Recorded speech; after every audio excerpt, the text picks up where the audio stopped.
Ready when you are. Good evening. The Georgetown County School Board is now in session. I welcome you this evening. I welcome all of our district staff and our visitors this evening.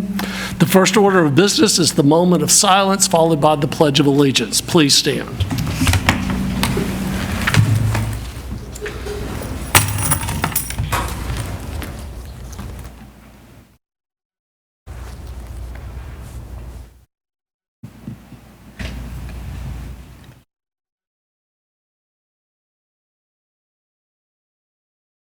Let us say the pledge. I pledge allegiance to the flag of the United States of America and to the republic for which it stands, one nation, under God, indivisible, with liberty and justice for all. Thank you. First order of business is public comments. Just a reminder about public comments.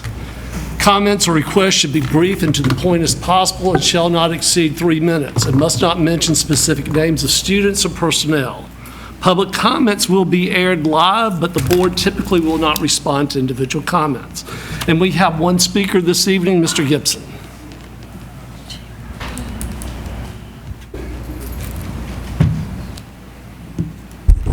Good evening. I come here not to bash this board because as a board, I think you guys are doing a great job. However, I've been talking about school security since the prank at Waccamaw. And it just, my grandma used to say, and I tell y'all everything she used to say, that warning comes before disaster. And when I saw the picture of somebody threatening to shoot up the schools, that bothered me a lot. It bothered the community a lot. And to next day see that they say, oh, it's no threat to the community, it's nothing to worry about. Well, they said that about the prank. But the further we dug into it, the more we found out that it wasn't just a prank. I think the sheriff is doing a great job in investigating this, but we may not have the resources at the county level that can really get to the bottom of this threat to find out if it really is a threat. The message that we're sending to the community that, oh, it's okay, we'll investigate. The young man's at home. They can find out in 24 hours if he needed to be detained. If he was detained, even if it was a joke, it's a crime to do that. If he was detained, that would deter others from saying, I'm gonna put up a post, I'm gonna shoot up the school. But then we have metal detectors in our school that aren't being used. And I'd like to know why. Why spend the resources to get metal detectors and then don't use them? That bothers me. It probably would cost a lot of money. It probably would slow down the kids getting to or from school. But can you put a price on life? I bet you Uvalde, Texas, with, again, 21 people died. I bet you they wish they had metal detectors. We need to do better. The public doesn't even know what's going on with this investigation. Everybody's scared to send their kids to school. And I think that you're just giving these individuals a chance. What they said was there's no credible threat. It's just giving them ideas. I think the metal detectors should be used. We know that the threat is out there. We don't know who put it out there, but it's out there. Let's be proactive and save a life. I'd rather spend $1 million than to have one person die. And I think that we really need to be informed about what's going on, or call in SLED. Let them find out. Let them get to the bottom of it. Is it a prank? Is it a hoax? If it was fake, y'all just added a code of conduct. I've been here seeing it. Where does that get enforced? Thank you, Mr. Gibson. Thank you. The next thing on our agenda is the approval of the minutes. You've all each received the minutes. Is there a motion to approve? So moved. It's been moved. Second. It's been second. All in favor, please say aye. Aye. The minutes have been approved. The next thing on the agenda is the adoption of the agenda. You've seen the agenda. Is there a motion to approve the agenda? So moved. It's been moved and second. Second. All in favor, please say aye. Aye. The motion is carried. All right. The next thing, we got a list of action items. The first thing is the personnel list. You've had time to look at the personnel list. The administration recommends the approval of the personnel list as presented. Is there a motion? So moved. Second. It's been moved and second. Is there any discussion? Hearing none, I'll call for the question. All in favor, please say aye. Aye. All opposed, say nay. The motion is carried. The personnel list is approved. At the last meeting, the next few items were presented at the last board meeting. The first thing is the amendment to MB Con construction for the miscellaneous capital projects. The administration recommends approval of the amendment to MB Con construction for the miscellaneous capital projects as presented. Is there a motion to move this forward? So move. It's been moved. Second. It's been second. Is there any discussion? Hearing none, I'll call for the question. All in favor, please say aye. Aye. All opposed, say nay. The motion is carried. The next item is policy IHA, grading assessment systems. The administration recommends first reading approval of policy IHA, grading assessment system as presented. Is there a motion to move this forward? So moved. Is there a second? Second. It's been moved, and there's the second. Is there any discussion? Hearing none, I'll call for the question. All in favor, please say aye. Aye. All opposed, say nay. The motion is carried. Next, you received a out-of-district transfer request. The administration recommends approval of the Georgetown County residents' request for release from the Georgetown County School District for the 2023-2024 school year. Is there a motion to move this forward? So moved. It's been moved. Second. There's a second. Is there any discussion? Hearing none, I call for the question. All in favor, please say aye. Aye. All opposed, say nay. And the motion is carried. That completes our action items. The next set of items is information items. And this evening, we have Coastal Montessori Charter School update, Mr. Bergman and Ms. Leventis. Bergeron. Sorry. Mr. Bergeron, excuse me. It's all right. Good evening, Mr. Price, Chairman Gaskins, board members, district staff. Thank you for providing us for an opportunity to speak with you and share our updates. I'm Chris Bergeron, I'm the new director, just got hired back in June, and Megan Leventis just took over around that same time as our new board chair. We're starting our 11th year as a public charter school. Our current enrollment right now is 245 students in grades 1 through 8, and we have 55 students on our waiting list currently. Some of the activities that we've competed in here with the county, and we are thrilled to be participating in these activities: the Art Awards, the Academic Fair, the Junior Academic Bowl, C.B. Dodson Awards, Y-Splash, and the First Tee from this past spring. Other activities that we do, we have Arbor Landing, which is right next door to us, so we have field experiences over there, reading with the people who are in assisted living over there. We've been down to East Bay Park for cleanup. We read to kindergartners at Waccamaw Elementary. We do beach cleanup at Pawleys Island and Huntington Beach, as well as various drives that support our local community. We're continuing our participation in the Seeds to Shoreline program. We plant Spartina seeds in the fall. We have a greenhouse that we set up over the winter and nurture them over the winter and plant them into the marsh in the spring. And we're continuing to be committed to our teaching of practical life skills, which include grace and courtesy, learning how to prepare food in the classroom, as well as gardening. Some academic opportunities. We continue, we've been fortunate enough to be able to offer Algebra 1 and English 1 honors to our 8th graders for credit. We have instituted Spanish at all levels, 1 through 8, and it is a requirement of our 8th graders to help prepare them go to high school. So all of our 8th graders do take kind of a beginning Spanish 1 in their 8th grade year. We do also have, the gentleman comes in for guitar lessons, violin lessons, and we also have after-school art as part of our aftercare program.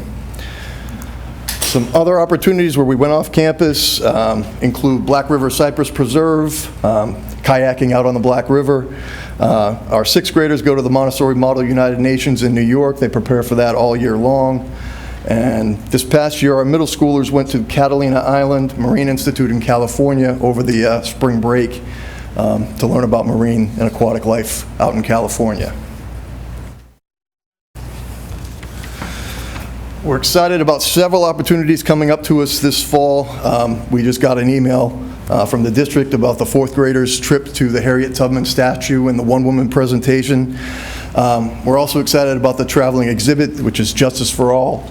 It's about South Carolina's history with the American Civil Rights that's coming to the Southern Georgetown Community Library from October 9th to December 16th. There we go.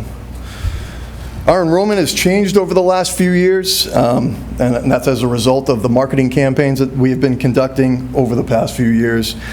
We still see a majority of our students from the Pawleys Island area, but we have increased our students from Georgetown and Andrews. I know we actually sent kids to all 3 high schools, Andrews High, Georgetown High, and Waccamaw High, from our 8th grade class this past year. As a result, we plan on continuing our marketing efforts during the enrollment period, which is from October to December. We want to renew our billboard purchase off of 521.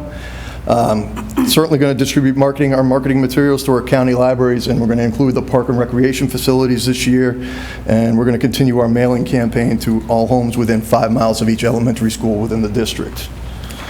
Let's see here. Haven't seen the SC Ready scores yet. I think they're coming down shortly.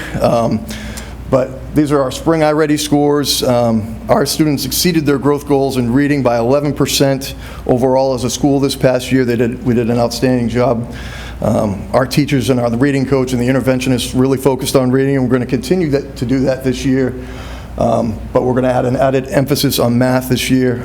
They only accomplished 72% of their growth goal. It's an improvement over the previous year, but we need to see greater improvement in that area. We've also added a technology class this year for our elementary students, grades 1 through 6. We don't have one-to-one computer access. Not every student has one-to-one ratio with the Chromebooks. So once a week, they're going to get an opportunity to get on and do iReady lessons with the technology teacher, get used to using it. We're going to introduce concepts such as typing, which is kind of gone by the wayside, unfortunately. We still teach cursive at the grades 1 through 3, technology safety and appropriate technology use. So we're excited about adding a technology class for our kids at the elementary level. Some facility upgrades that we're undertaking and have accomplished. We're fortunate to have an SRO at our school again. He's going to start full-time on Monday because he's brand new. He's off at training last week and this week. So we're fortunate to have an SRO again. We completed a window film treatment process over the summer. If you haven't been to our school, we have a lot more glass than a lot of other schools in the district. We've got a big, huge atrium. All of our classroom doors have glass in them. So all exterior windows and doors, all interior classroom windows and doors up to 6.5, 7 feet have had a window film treatment placed on it. So if a projectile were to go through the window, the shards of glass would not fall out, go all over the place. If someone tried to get into the facility through a window, it would take them up to 9 minutes to get through the window film and the screening protection that it provides. You look at the window, you can still see out. It's not like it's a mirrored, cloudy, hazy. It looks like a regular glass window, but it's more effective for us in terms of safety and security. There's that. We're still waiting for some final approvals from the state for our new construction. Mr. Price came over and visited us last week. We're looking to reconfigure our admin office area so we can provide an office for the SRO that we have, reconfigure two special education classrooms. We're adding a new classroom for art, Spanish, and music. Right now, Spanish and music are being held within the regular classrooms. Now, classes would have a particular place to go, and additional classrooms for the potential of kindergarten, maybe being added in the future. One of our PTO's top priority this year is completing some additional work on the outdoor learning environment that's on the land that is right next door to us. We're currently awaiting our audit report from the end of this fiscal year. It should be coming shortly, so I'll present that to you at our next biannual meeting. So this was in the previous presentation, but just to show you that we're financially sustainable. This is our report from this past December. And finally, we continue to be driven by our mission and our charter. We look forward to our continued partnership with the Georgetown County School District, and we thank you for your time this evening to let us present and give you some information about what we're doing over at Coastal Montessori. We appreciate it. Thank you very much. Are there any questions before they sit down? Keep up the good work. Yes. You know I'm a big advocate, so keep up the good work. Thank you very much. We're very excited. Thank you. Thank you. Next on our agenda is academic overview for 2023-2024. Dr. Giles, Mr. Cohen, and Dr. Tutt.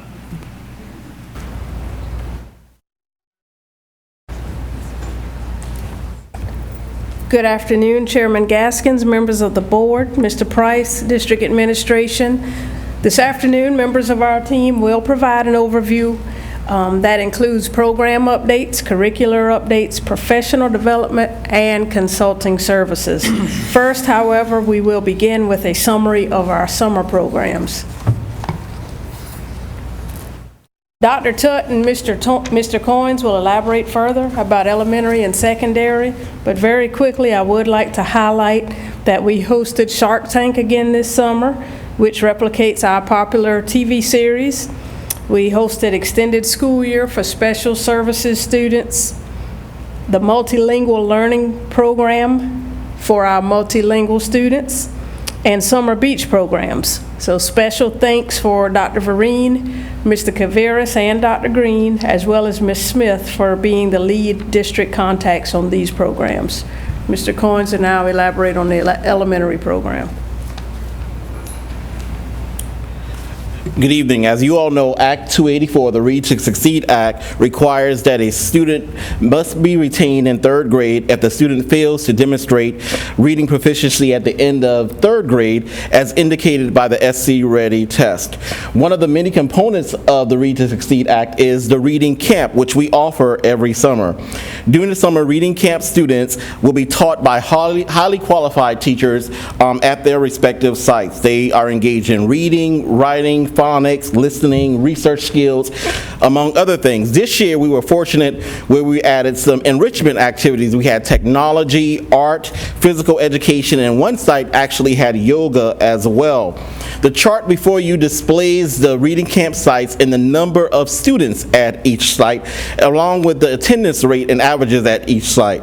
It's important to note that there were about 50 students who scored not met on SC Ready in third grade, but the numbers that you see may be conflicting that, or you may be thinking, why the number is so low? That's because some of the students qualify for exemptions and do not have to attend the Reading Camp. Those exemptions are for special education services, maybe they're multilingual learners, or sometimes we have the opportunity to present a literacy assessment portfolio or a lab that exempts those students from attending. So that's why our numbers are low. And plus this year, it was a shorter summer, so a lot of students opted not to come to Reading Camp because of the shortened summer. But nonetheless, we had a very productive Reading Camp. It was held June 6th through June 30th on Monday through Thursdays. It actually had students from grades 2 through 5 in the camps, and we had 6.5 hours each day because the state requires a minimum of 96 hours for Reading Camp, which makes the camp longer longer for 4 weeks, but if we had 6 weeks, those days would be actually shortened. But the numbers are before you. I do want to just highlight that we only had about 5 students that were required to come to reading camp this summer, and out of those 5 students, all of them passed, so they all went on to the 4th grade. So that's our summary for reading camp. Good evening. Good evening. So in grades 6 through 8, students in grades 6 through 8, they did content recovery for courses that they needed for promotion. And as you can see, we have students registered. Now, where you see where 100% did not attend or complete, those students opted to do the virtual school.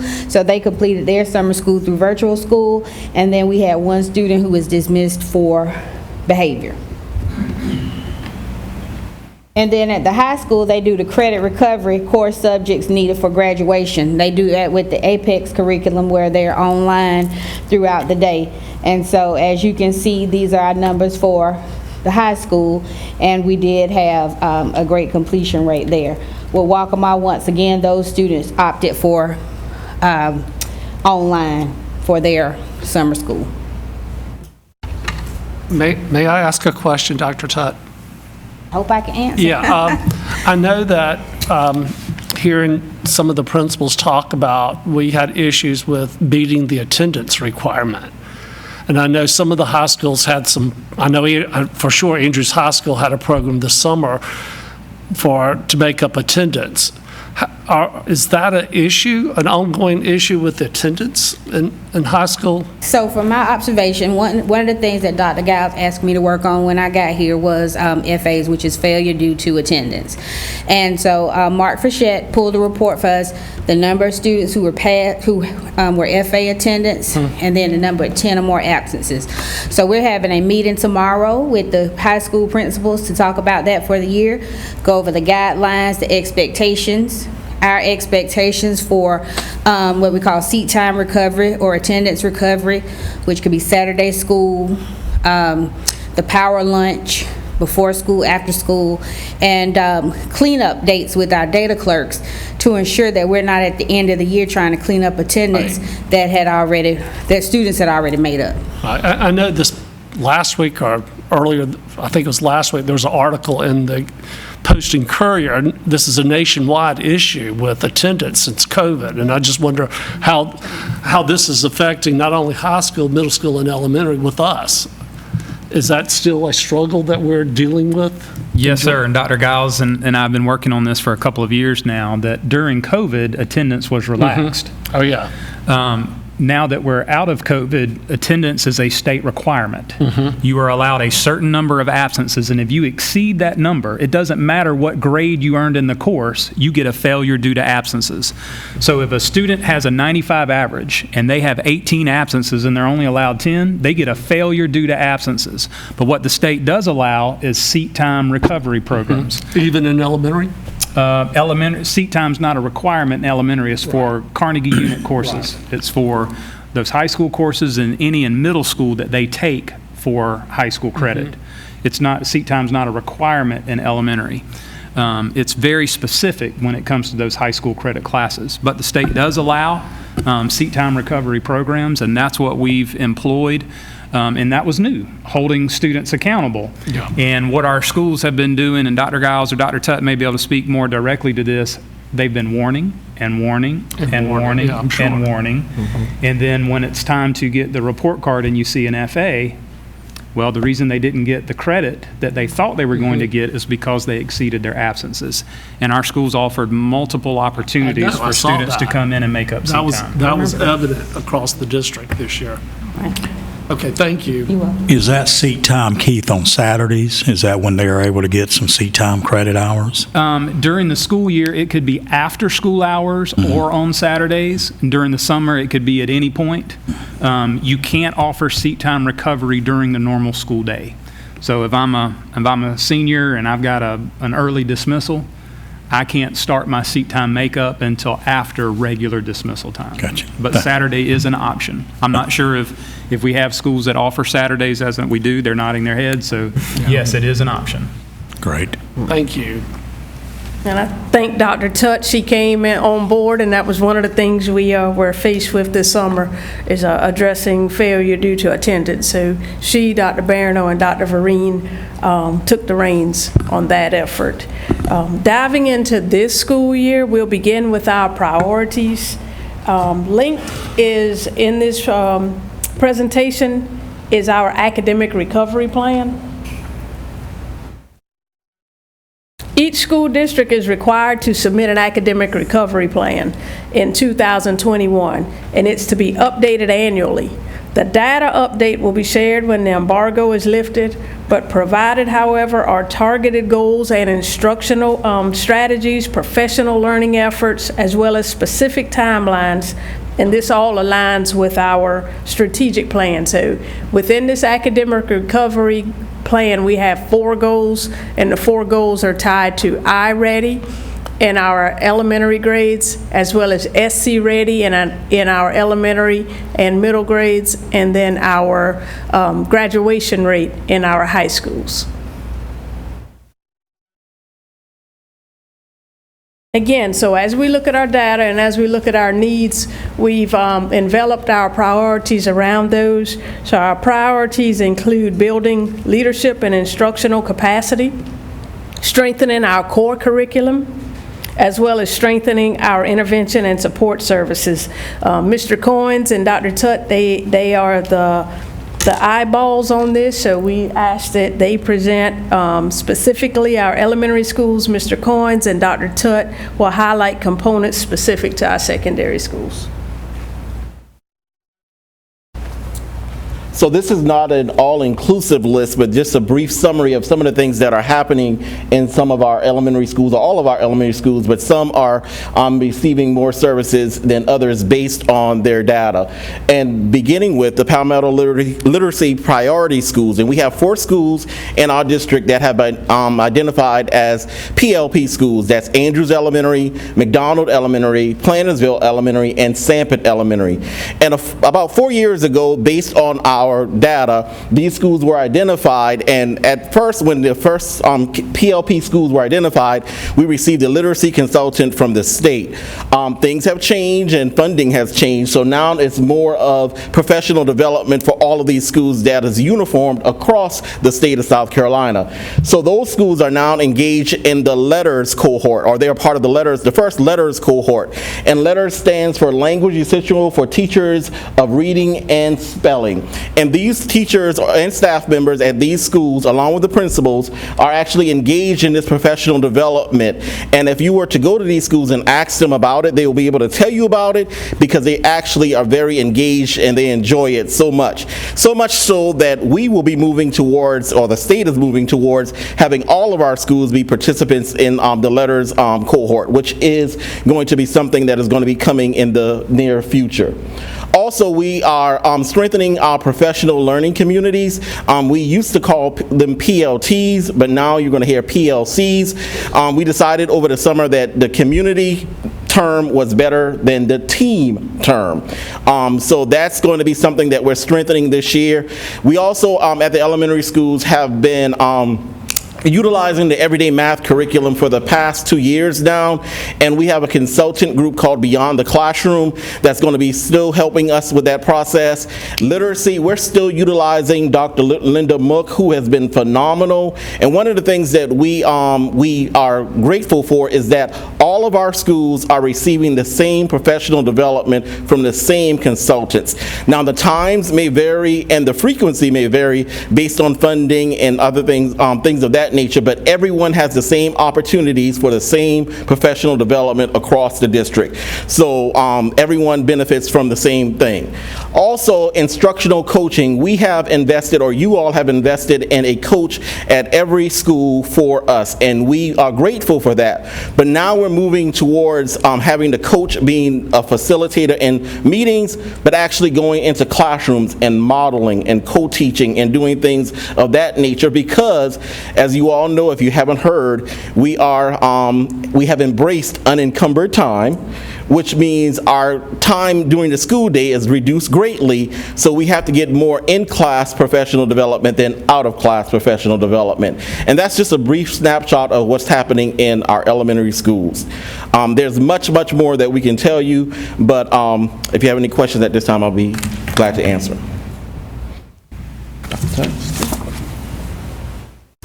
Hello, I just want to just talk about a couple of things here. Once, like Mr. Cohen said, we have gone to the professional learning communities term. That is what they're using nationwide, and it's standards focused and data driven. We reviewed the PLC process with our instructional coaches on Friday so that they know the norms, how to create the norms, what they should be doing weekly in those rotations in order to best serve our students and assist our teachers who may be struggling. In mathematics, we have updated the pacing guide, so Ms. Sawyer has been working with the schools to have everything outlined, what should be taught during each of the 9 weeks of the courses that's aligned to the standards and SC Ready. Literacy, Ms. Gross is working with colleagues from a previous district she worked in on a rigorous curriculum design for the upcoming standards. Those won't roll out until next year, but we're already planning what that scope and sequence and resources look like for our teachers, and she's doing a really great job with that. Science, they started their new standards this year, so they had some professional learning over the summer with the State Department where they created the pacing themselves, but we'll still do that curriculum design, that rigorous curriculum design to help them get that scope and sequence and everything together to ensure that we're aligned, the resources and all. Instructional coaching, we've created a school support form so that principals, assistant principals, and instructional coaches can tell us when they need specific support. The instructional coaches are in the schools every day. Our district content coaches, let me take that back, are in the schools every day, but sometimes some schools need a little more assistance. So this form, like I said, a principal, assistant principal, or instructional coach can complete it. We'll come out and give them the support that they need and follow up. And then MTSS, that's the multi-tier systems of support. If you were in education before MTSS, it was RTI and SST. It's basically the same thing with the positive behavior included in that. And we're looking at having a uniform process for that for all schools as well, so that we can target our struggling students and help them get the interventions that they need. Any questions? So in summary, thank you, Mr. Coins, as well as Dr. Tutt. There are 3 guiding points that were common across our grade levels, and that's data.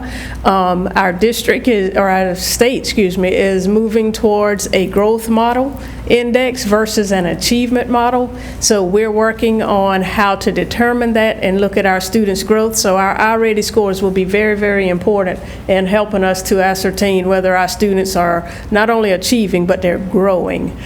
So that, I'm going to jump down to assessments. That's why our assessments are very, very important, because they help determine what we need to do instructionally. So if you notice, I capitalize 4 because our assessments are for instruction. They're helping to guide us, so it's not just informing instruction, but our assessments are for instruction. So we have a highlight on that this year. And lastly, as Dr. Tutt mentioned, MTSS, we're focusing on that because it's not just one aspect of the child. We have to look academically, socially, as well as behaviorally at what the child is doing. So we're looking at the whole child.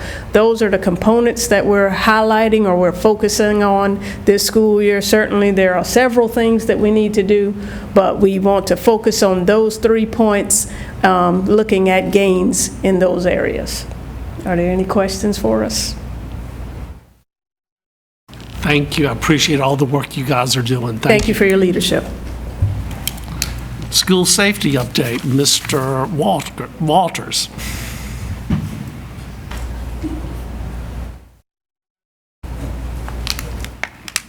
Good evening, Mr. Chairman, board members, Mr. Price. While Ms.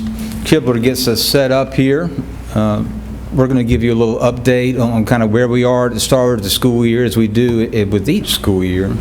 And then if you have some questions, we'll try to address those for you as well.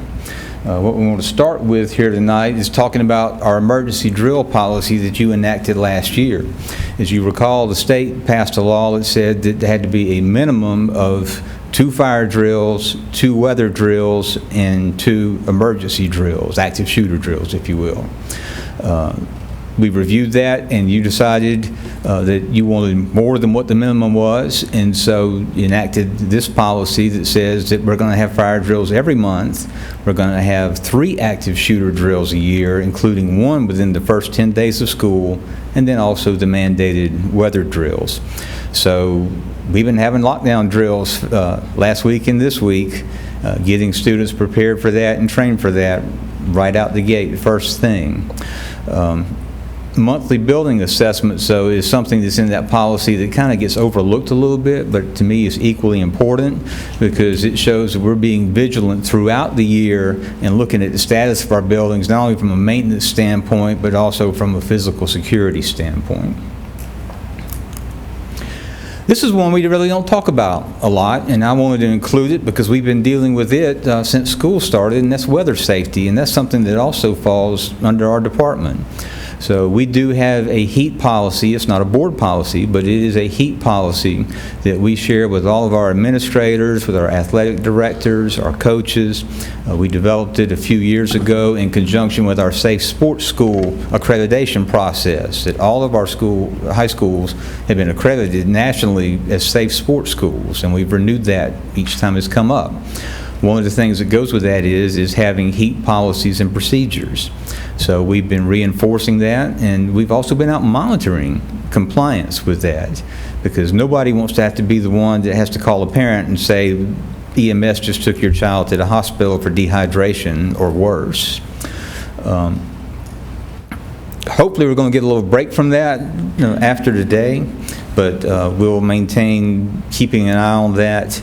And it's not only athletics either. It applies down to our little ones at recess.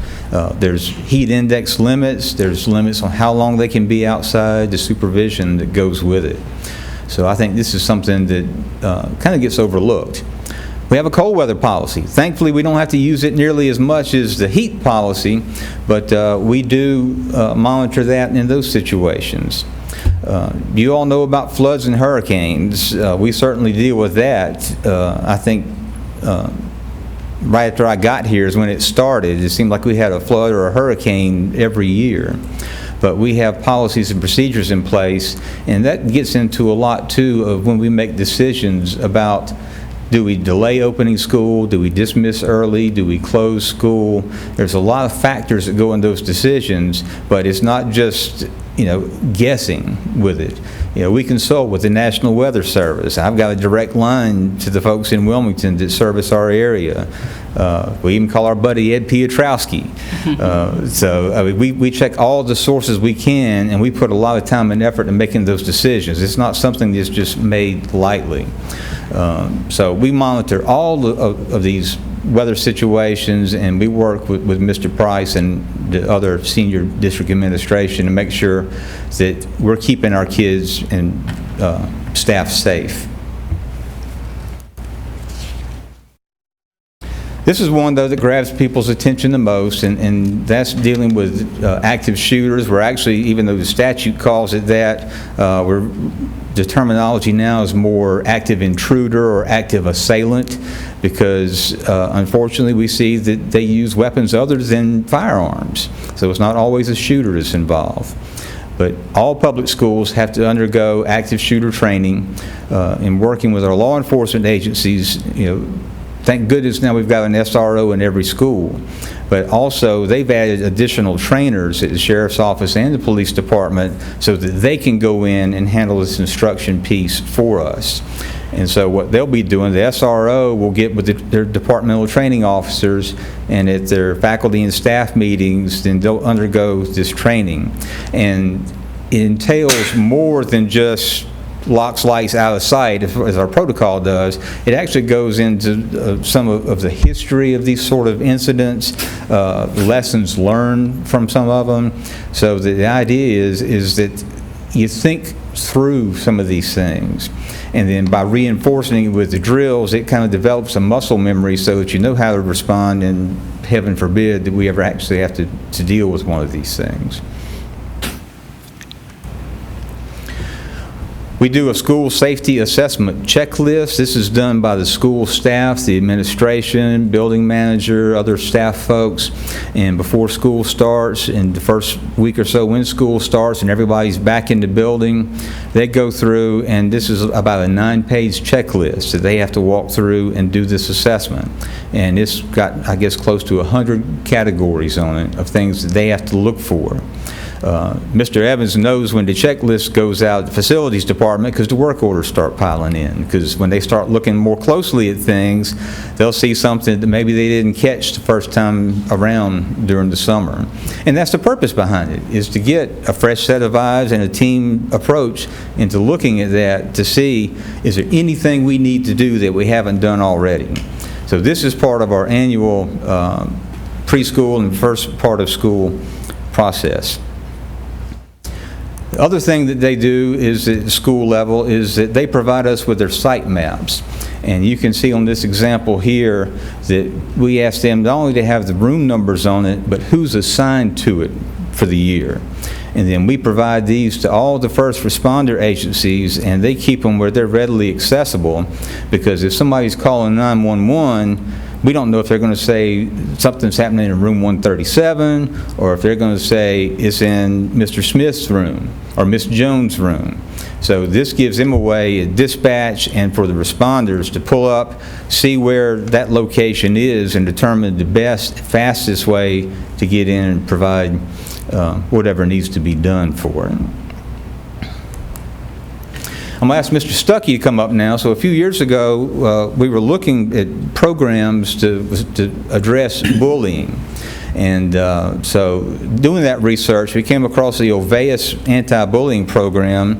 It came from Europe initially, but the United States version of it is actually housed at Clemson.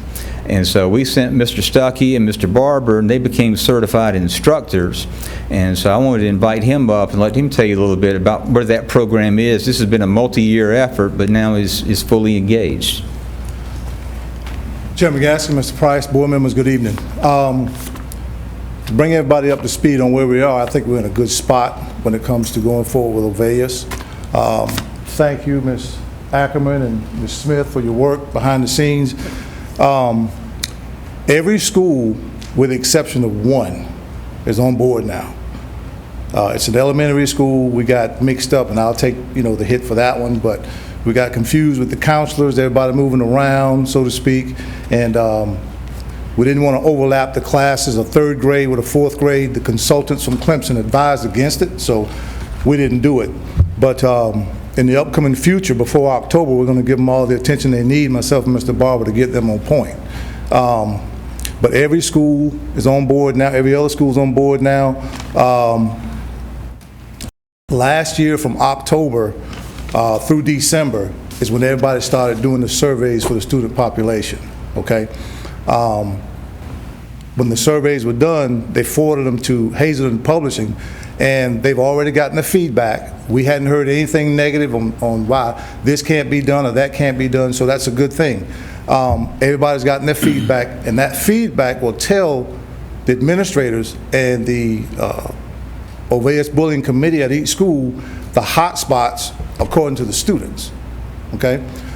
That will give the administrators a time frame to come up with a game plan, a plan of action to address these issues coming from the student's perspective. We hadn't heard anything negative, and what I told them is this: if it's not broken, don't try to fix it, but listen to what the survey says in reference to feedback. So again, everybody's on board. We had a question come up the other day about when do we do surveys? Well, there's 2 times a year you can do them, April and October. So our consultants at Hazelden and Clemson, they suggest we do them in October. The kids come back to school in August, September, give them a few weeks to get their feet wet, get back into the game, and you submit the surveys in October, November. We want them to be done by December. I got an email today from Hazelden, and what we're waiting on now is, again, Ms. Ackerman and Ms. Smith, we got the purchase order and everything done, so they're going to provide us with new links, updated links. We'll get those out to the schools.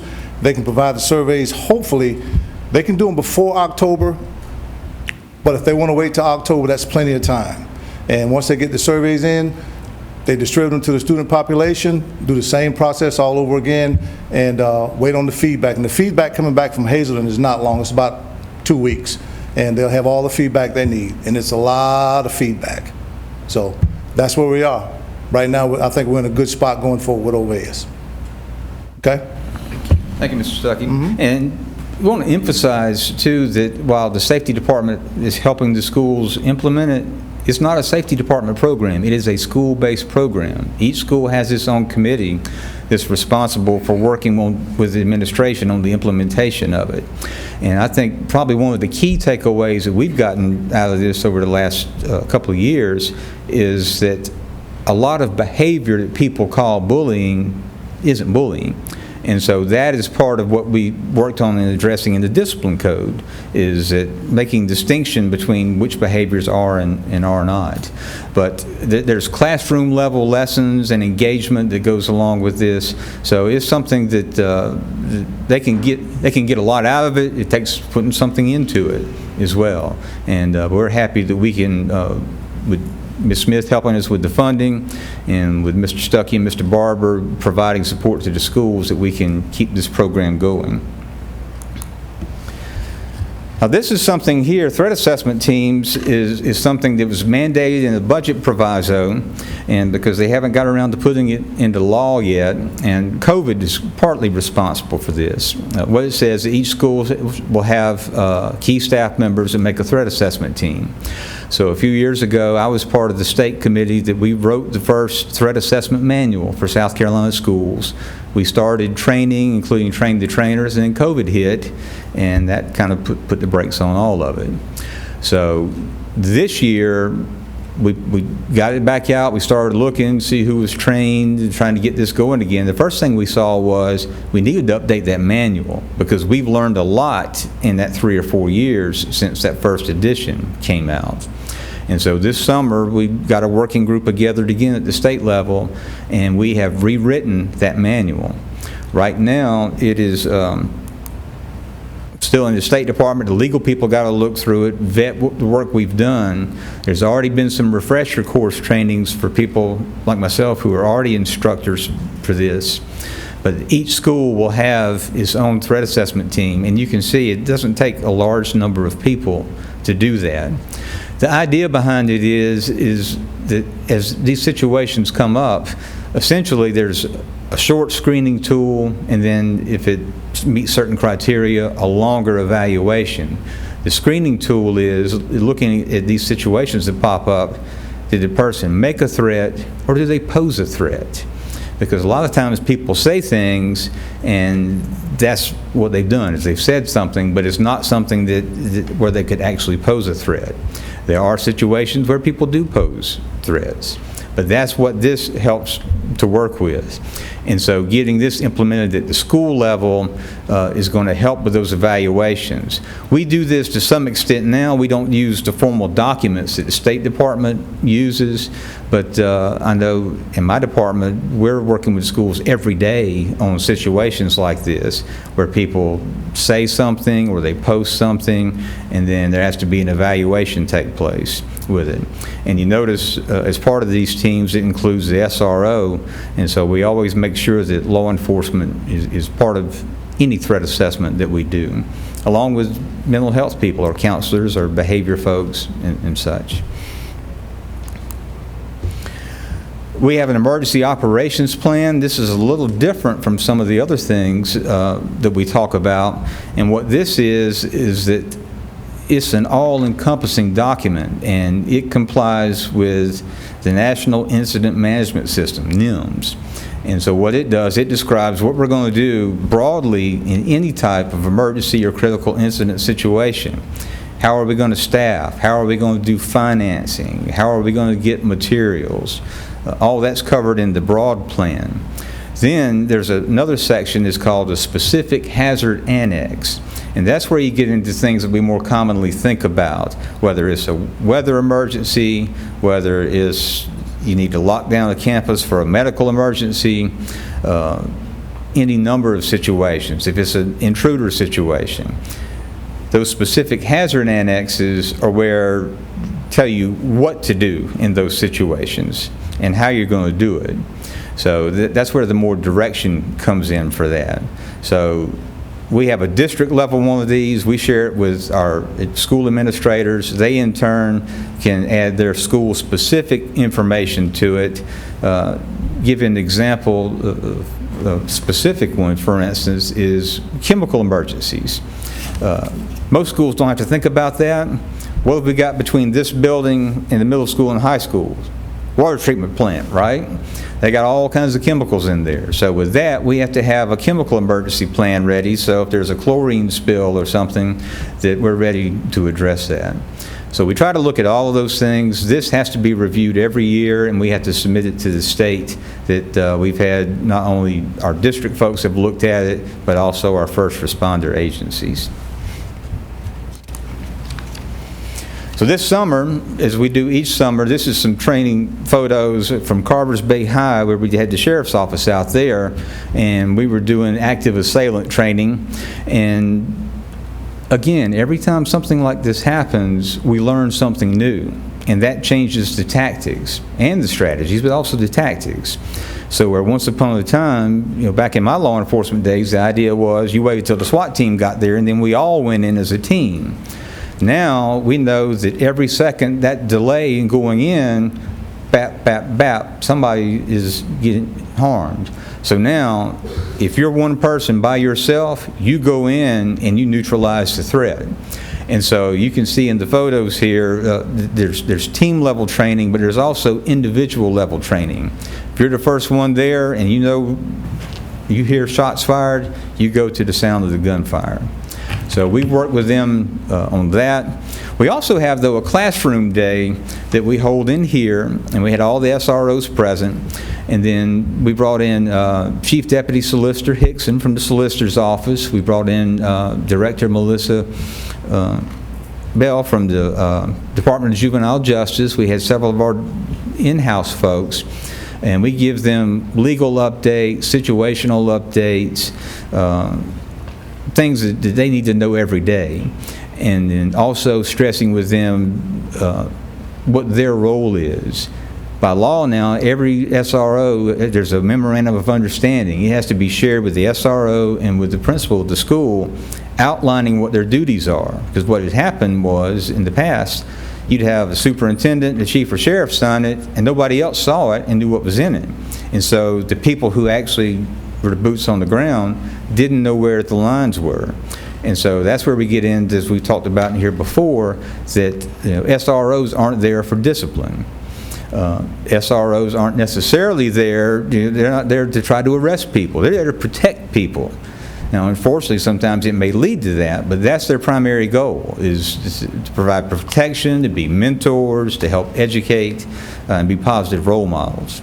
So we spend that day and we go over all of that with them as well. Last year, we added weapon detection systems along with the metal detectors. We use combinations of them, particularly with the weapon detection systems at sporting events, because we can move people through those somewhat faster. But what they detect is not the same as what the full-blown metal detector does. The issue with the equipment is, like everything else, it takes people to operate them. And especially with the walk-through metal detectors, those are very labor-intensive. So we do not run them every day at each of the schools at every entrance. We vary patterns on it. The schools submit schedules to us. We provide support to them for that. But it takes teachers, it takes support staff to do that. One of the other issues with these sort of things too is that these don't screen bags. We hear a lot from folks that say, well, how come it's not like the airport or the courthouse or something like that? Well, humans staff people have to screen those bags.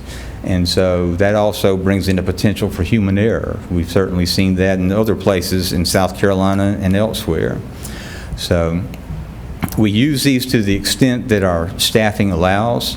The walk-through metal detectors, you know what the number one thing we find? Vapes. Hundreds of vapes is what we get from doing those. But that's also because of the diligence of the people who are running the machines and in checking the bags for that. So we're always looking at ways that we can use these more effectively, but at the end of the day, it takes folks to do that. We use the standard response protocol. I've told you all the story before about the I Love You Guys Foundation, how that came into being. One of the things, and we work with them on this as well, there was a lot of confusion between lockdowns and lockouts. And so the terminology got to where it's interchangeable. Of course, lockdowns, we all know, is like the highest level. The lights are off, kids are in corners, there's some active threat inside the school building.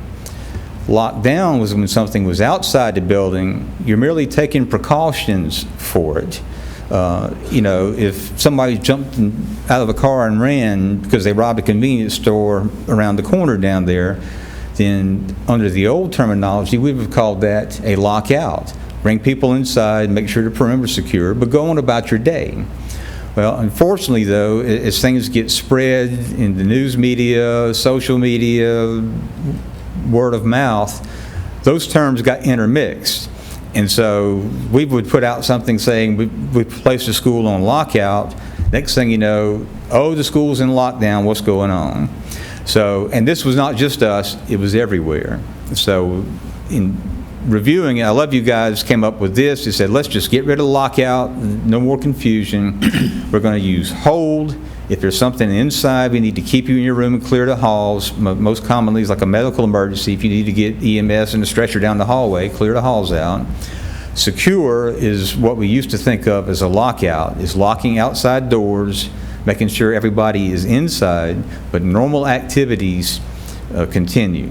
And we try to be proactive. Ms. Kibler and her folks do a good job of trying to get that messaging out and using the terminology. And then one of the strategies that she's implemented with that too is whenever we use one of these terms, we include the definition now to try to help eliminate some of that confusion. We also use as part of I Love You Guys protocols the standard unification method. And this too is something that continues to evolve as we learn more about these situations. Under our old plans years ago, pretty much each school would have 1, 2, 3 locations. It might be a church or a community center or something. And then you get into, well, okay, who's going to find which location? Who's going to find somebody with a key? Is it capable of holding the number of people and keeping people separated that we need to keep separated or not? So it's really become that it's not really an effective way to do things. So in looking at that, and we looked at the Tanglewood tragedy in Greenville. They got 80 schools up there. You know how many reunification sites they have for the county? They have 2. But they have 2 facilities that they have stuff prepackaged, ready to go, that have a layout that's conducive to keeping students and families where they can be verified and then reunified without disrupting the entire operation. There's a flow to it that goes in that manual. And so we have now revised our thinking and said we're looking more at a location like this campus, for instance. We've cross-trained with the Parks and Recreation people so that we can use this entire campus as a reunification site if we need to. It might not be the closest one to the school, but the problem with having them close to the school is that if that's the instant location, you got first responders and police and everybody else are trying to get there. We don't need to be sending more people into that situation in that area. So again, these are things that we're constantly evaluating. We're revising our plans to see what works best with what we know right now. This is an example of one of the lessons that was learned from Uvalde is that they said they couldn't get in classrooms because they couldn't find somebody with a key. So in the event, heaven forbid, if administrators aren't where they can respond, building managers, somebody with a key, all of our schools now have these electronic key lock boxes in them with an extra set of master keys in it. Our first responders have a code, they can get into it. Our school administrators, staff have a code that they can get into it. If that doesn't work, the safety department can open it remotely. So there's a way to get an extra set of keys in somebody's hands if they need it. Because we tell people, we try to drum into them, you don't open that door to anybody. The good guys will have a way to get in.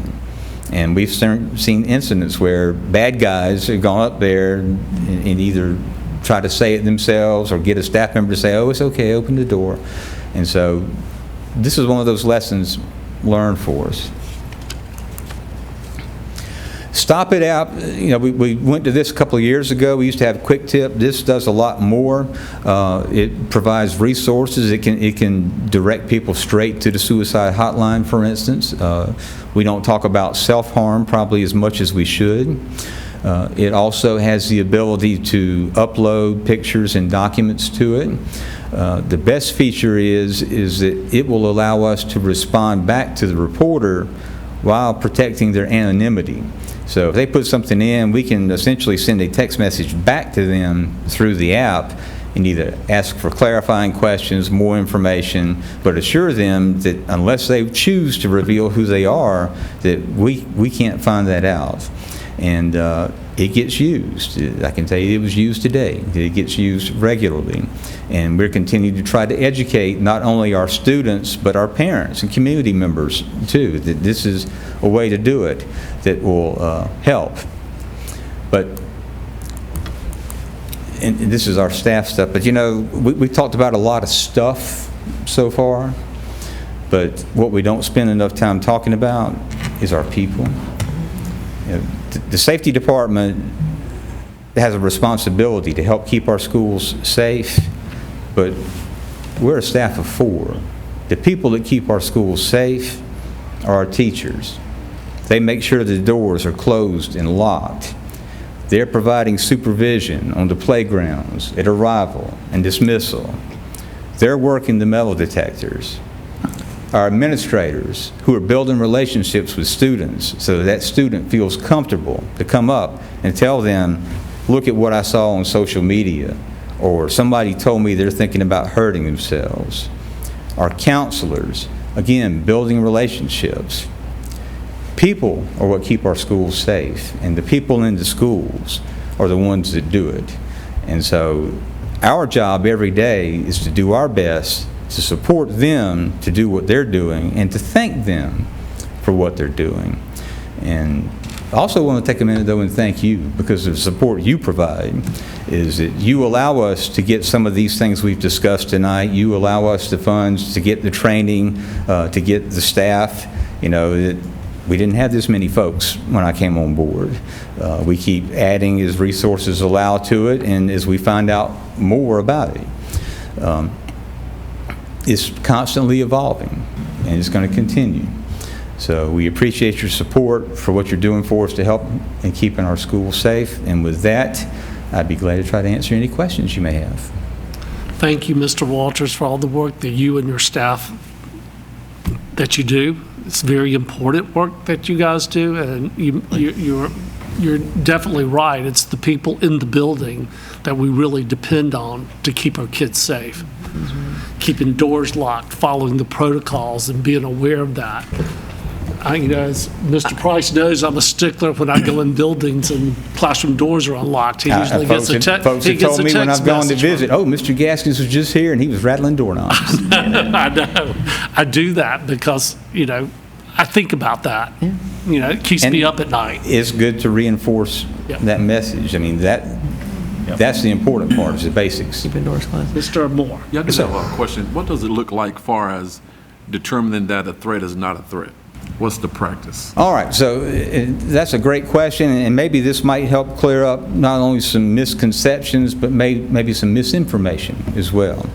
So when we look at threats, first of all, as we said, this is a team effort.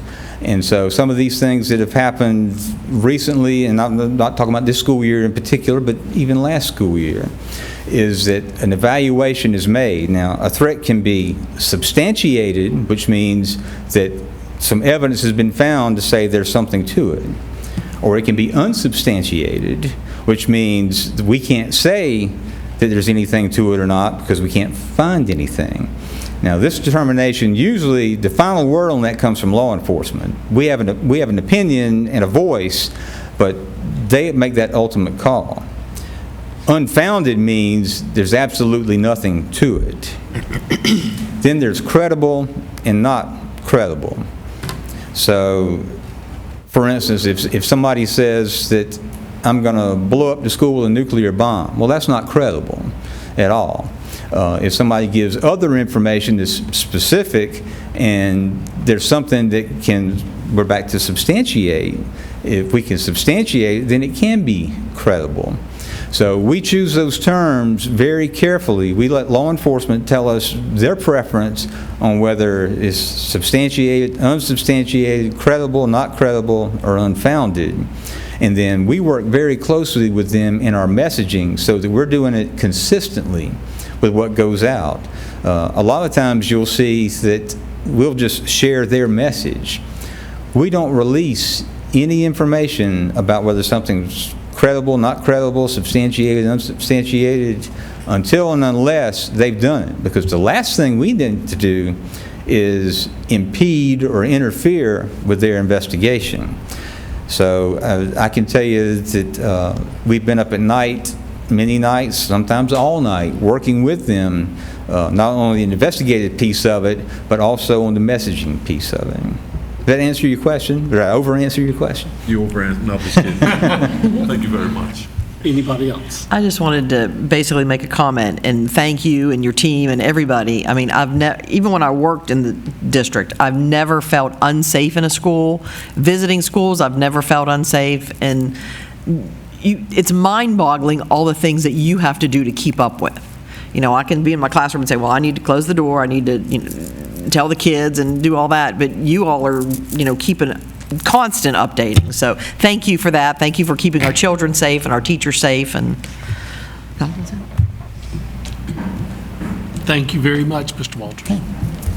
Next on the agenda, Ms. Thompson, paid parental leave, and then going to board policy manual review. Thank you. Good evening, Chairman Gaskins, members of the board, Mr. Price. The first policy that we have is a administrative rule that we've talked about a few times as being a new requirement under state law.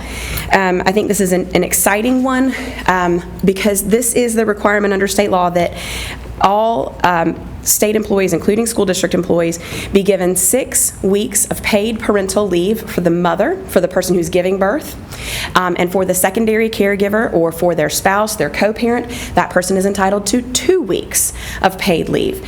So this is huge, considering that we've for years operated under the typical FMLA standard where you have 12 weeks of leave, but that's unpaid. And this would mean that half of that would now be paid. So the policy that we have, or the administrative rule that we have here, is taken directly from the this is from a law firm. The School Boards Association did not do a model policy, but this tracks the law almost identically. And there's 2 sections, one for the parental leave for a newborn biological child or foster of a child. And for that one, again, the parent who's given birth would be entitled to 6 weeks of paid leave, and that person's co-parent, the one who did not give birth but who's also a parent, would be entitled to 2 weeks of paid leave.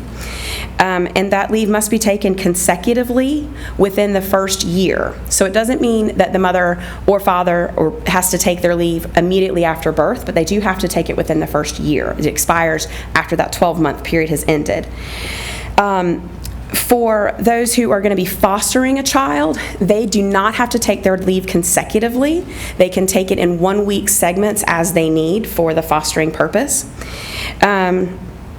If you have 2 district employees that are co-parents together, they can take their time concurrently, consecutively, or at a different time. So they don't have to take it at the same time. They can take it back to back or at some other point throughout the year.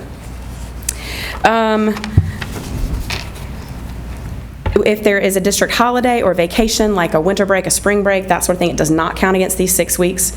So for those who, have a child right before the winter break, they would get almost 8 weeks of leave because they're already entitled to those other 2 weeks. And all of that would be paid.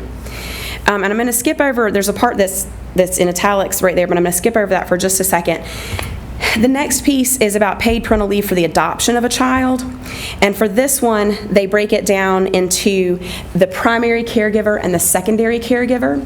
So if you're adopting a child, you have to take that 6 weeks consecutively. You can't break it up like you do for the fostering of children. And then you have to decide which parent is the primary caregiver, and they're entitled to 6 weeks, and which parent is the secondary caregiver, and they're entitled to 2 weeks of paid leave.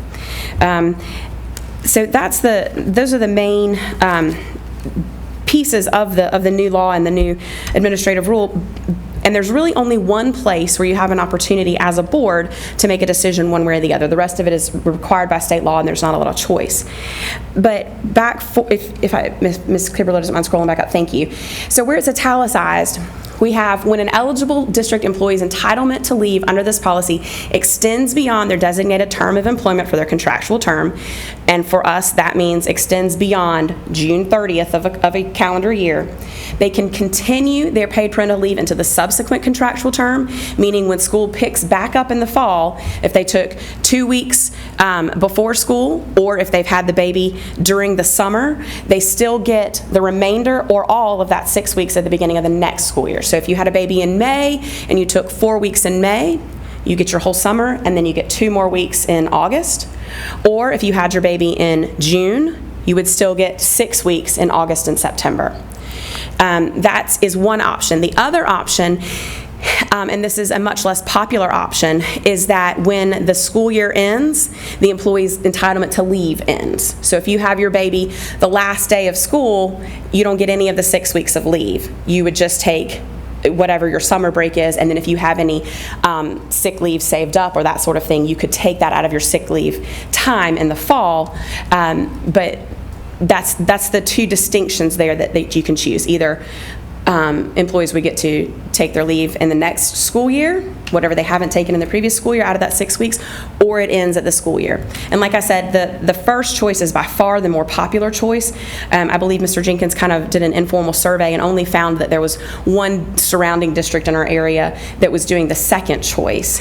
And I think probably it will become a bargaining chip for teachers and employees at some point, because if you can go between 2 districts, one of which will give you 6 weeks of paid leave regardless of when you have the baby, and one that'll cut you off at the end of the school year, most people would potentially look for the first district if they're of childbearing time in their life. Will that same language be in for the adoption of a child? It is. Okay, it is. It is. They mirror each other exactly. So that's a good question, yes. So that's the only choice that you have to make.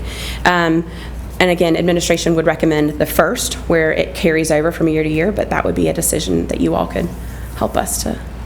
I just have a quick question. Yes, ma'am. The 12 weeks FMLA, the 6 weeks of paid leave by the district, does the employee have the option of 12 weeks, or is it truly just the 12 weeks, 6 paid and 6 of their days, or? So it has to run concurrently with their FMLA leave. So if they have 6, they'll take the 6 weeks of paid leave, and if they choose to take 6 more weeks, they can do that either unpaid or using whatever sick leave they have saved up. But they couldn't take 18 weeks. And that same option would be available if they had the child in May and missed 1 week of school. They would have 11 weeks into the fall term. Yes. Of FMLA. Yes. Because it would be carry forward. Okay. That's correct. I like the language that you're recommending. The first one? Absolutely. Yes, absolutely. Absolutely. I think it's by far the more popular option. Okay. We're good. Okay, so that is the Paid Parental Leave Act. I will come up for a vote at the next board meeting. It will, and it'll only be one vote because it's a rule. It'll come under our other employee leaves and absences policy, and it'll just be an administrative rule. So it'll just need the one reading. Okay, thank you. Okay.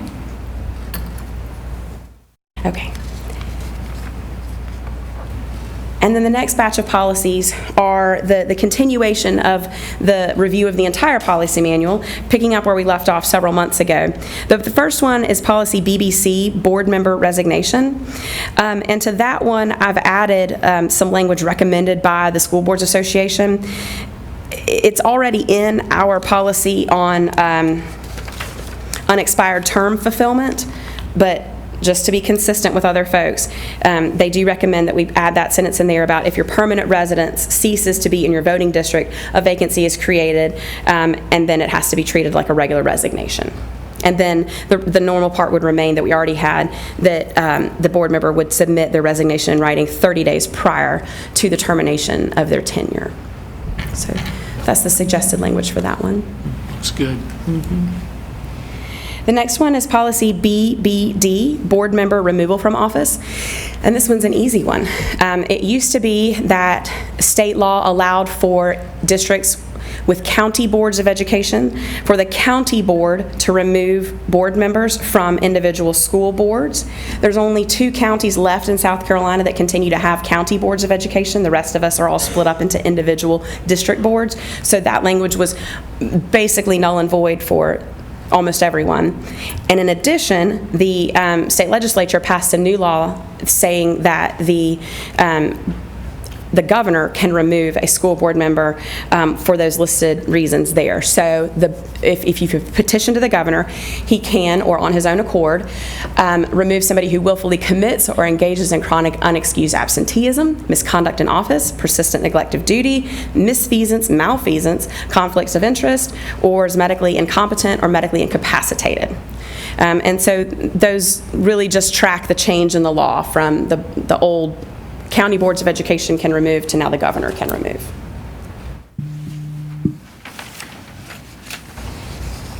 Okay. The next one is unexpired term fulfillment. And this one I've just noted as a review rather than a revision. I don't suggest any revisions to this. This is one that was revised in June of 2021 when our local legislation was passed at the state legislature level. And there's no change that would be needed here. It adequately summarizes our local legislation. I wouldn't recommend anything to that one. Looks good. Okay. The next one is policy BBF, board member conduct. This one, there's nothing wrong with the policy that we have.